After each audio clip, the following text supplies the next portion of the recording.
Bismillahir Rahmanir Rahim. Alhamdulillahi Rabbil Alameen. Ashhadu an la ilaha illallah wahdahu la sharika lah.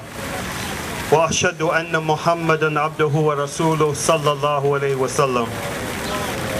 Which means, for the benefit of our non-Muslim guests who are here by invitation or those just passing through, we begin with our opening salutation in the name of Allah, in the name of God, the most compassionate, the most merciful. All praise is due to Allah, the Lord of all the worlds. I bear witness that there is nothing worthy of worship except Allah and Allah alone. Allah has no partners, no associates. There is nothing and no one comparable to Allah. And I bear witness that the Prophet Muhammad, peace and blessings be upon him, was the last of a prophetic brotherhood, a long line of prophets and messengers that began with Adam, that he is the seal of the prophethood. Ameen. I want to thank our brothers and sisters and congratulate all of the committed Muslims who are enjoying the last days of Ramadan, this blessed month when Muslims the world over are called upon to look deeply within themselves and take stock of where we are as individuals and as a collective versus where we are supposed to be. It is the month of internal jihad, internal struggle. Our aim is to come out of this month much stronger mentally, physically, and most important, spiritually than we were when we began this month. We are now in the final days, and I would congratulate my brothers and sisters for this month. I thought it would be fitting to come to share the opening passages of a very well thought out, well written piece of commentary on al-Quds that was actually written and published many years ago. I was going through some of my files and I came across this a few days ago, and I said to myself, this is the qadr of Allah. The day of Quds is right around the corner, and I should come across this piece of commentary that was actually written on the 29th of Ramadan in the year 1409 of the Hijri calendar, which equals to May 5th, 1989. It was in a bulletin that many of us here are familiar with, the bulletin of the Islamic Center Under Siege. It reads as follows, and I think this is a very good way to set the tone for what will follow. Today is the designated day of Quds, of Jerusalem. The last Friday of Ramadan each year has been designated by Imam Khomeini, may Allah be pleased with him, as the International Day of Quds for Muslims. Although Quds is one of many Muslim cities, the history of Quds, its Islamic significance, and its loss to the Zionist entity makes Quds special. It epitomizes the agony of the entire Muslim Ummah, and those who have held it captive for years and years epitomize the ferocity and savageness of the Western attack against the Islamic civilization and the Islamic lands. Indeed, the tragedy of Quds and Al-Aqsa should serve as a rallying point for Muslims worldwide. It should highlight to Muslims the downtrodden position to which they have been assigned by the world powers. The tragedy of Quds is that of Samarkand, Bukhara, Kabul, Tehran, and other Muslim cities that have been isolated from the mainstream of Islam. It is the tragedy of orphans, widows, and grieved mothers whose men have been liquidated in jails of Western agents and puppets. It is the tragedy of hunger, poverty, disease, and backwardness, nurtured and maintained by the influence of the ubiquitous West and its stooges.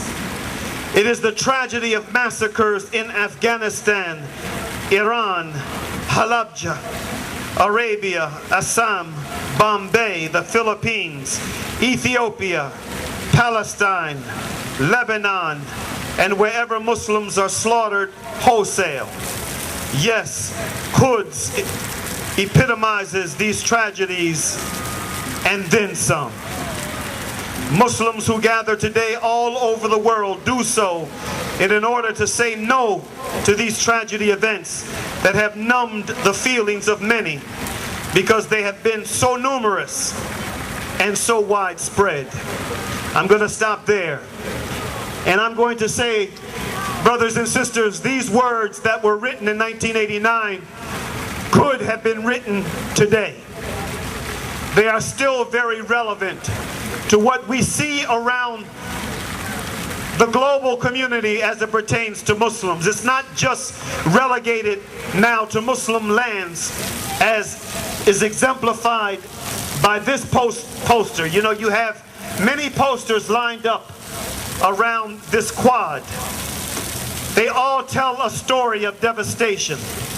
They all tell a story of genocide, of ethnic cleansing, of a destruction of a people, their villages, their towns, their cities, the assault on their very culture, the assault on their lands, the destruction of whole communities in violation of international law, so that in the place of these communities that have been long-standing, not just for decades but for centuries, in the place of these communities there can be established again in violation of international law, and as quiet as it's kept, in violation of U.S. law, Jewish-only communities.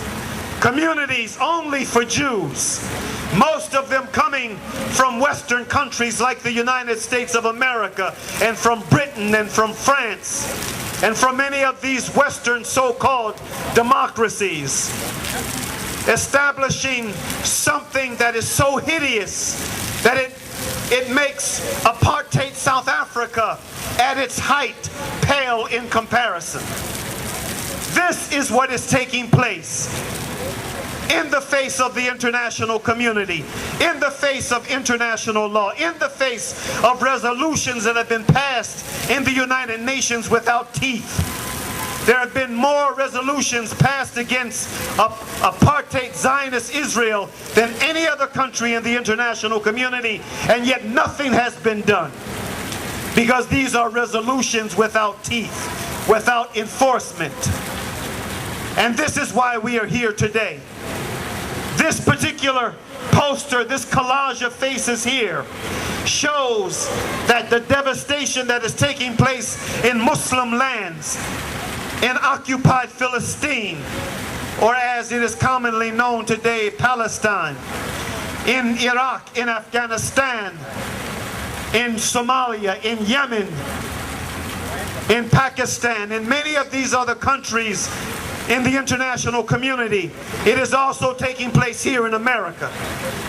Every one of these faces, with the exception of possibly 3, are American-born citizens. 3 of them at the bottom. All of these persons, all of these men and 2 women. One of the women is a respected former defense attorney out of New York, one of the most well-known and respected human rights-oriented defense attorneys, a grandmother. Her name is Lynn Stewart. Right now she sits in the same prison as Dr. Afia Siddiqui. Why? Because she was willing to represent Sheikh Omar Abdel Rahman a little too effectively. And so what the government wanted to do with Lynn Stewart, this 70-plus-year-old grandmother, is send a message to the legal community that if you cross certain lines, this is what can happen to you. But all the rest of them are Muslims. Most of them are American citizens. The last three at the bottom were killed, 2 by drone strikes overseas and 1 in Detroit, Michigan. It shows you how the madness that has been raging in occupied Palestine for over 60 years has also found a home here in the United States of America, the land supposedly of liberty and justice for all. With that said, I want to introduce the first speaker. We have a number of speakers, Muslim and non-Muslim, who have come to share their thoughts on this, the International Day of al-Quds.